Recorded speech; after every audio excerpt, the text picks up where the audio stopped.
Nitrous Sakid, one of the villains and characters with the most potential in the franchise, and although it may not seem like it, he has had many versions. That's why I'm going to classify each one of them in a tier list. We'll see which is the best and the worst Oxide. Let's get started.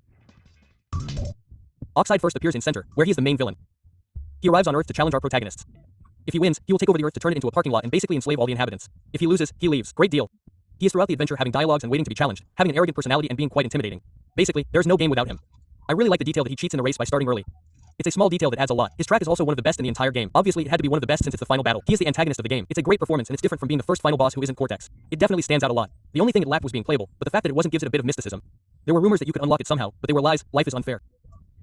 The first Oxide goes to Gath and is once again the final boss, but unlike Team Racing, it doesn't make sense for him to be, since at no point is he the antagonist and is basically just there because he was the final boss of the previous game.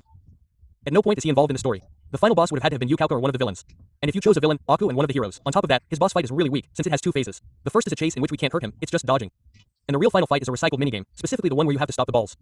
On top of that, it's super unfair. It's very difficult to beat him on the first few tries. Every time you lose, the difficulty goes down. Even in speedsters, it's advisable to lose multiple times. Super gross. He goes to Oxide and appears in Cortex's Revenge. He's just a cameo on the game's home screen. You see him there with his ship. He doesn't do anything else. Straight to the trash. Obviously, he had to appear in Nitro Card, since it's the second racing game, but he doesn't have half the impact he had in Team Racing.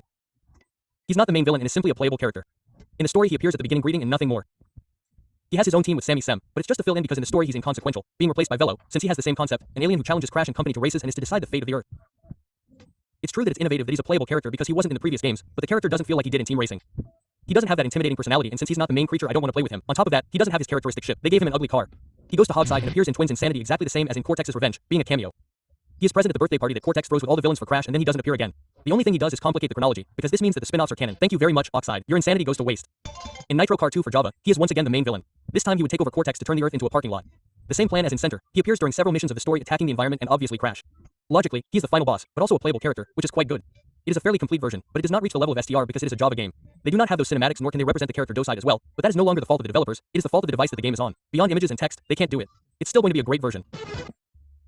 Oh my god, I forgive you for everything, Tiny of the Titans. Welcome back, Super Trash. Obviously Oxide returns in the Team Racing remake, reprising his same role.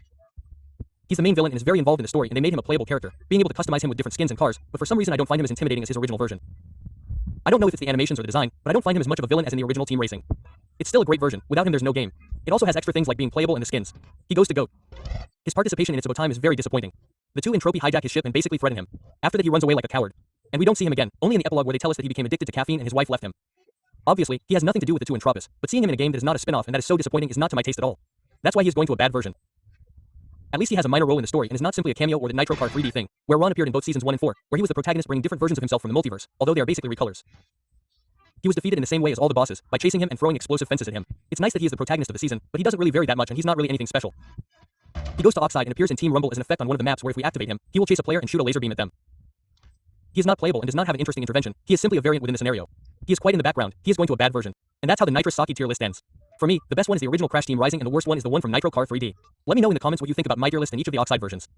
As I've said in previous videos, I think he's a character with a lot of potential, but unfortunately after his first appearance he's gone downhill. They didn't know how to use him well and he really has a lot to offer. He could easily be the main villain of a non-spin-off game. Unfortunately, they haven't given him a chance. Hopefully that changes in the future. This was the last tier list of the individual Crash character versions, but rest assured that there will be more Crash Bandicoot tier lists. There's still a lot to cover, so I also invite you to comment and tell me which tier list was your favorite so far, as well as your top pick for Oxide. If you enjoyed the video, please like it and subscribe, as we're very close to reaching 10,000 subscribers. With that said, I'll say goodbye. I'm the Classic and I'll see you next time.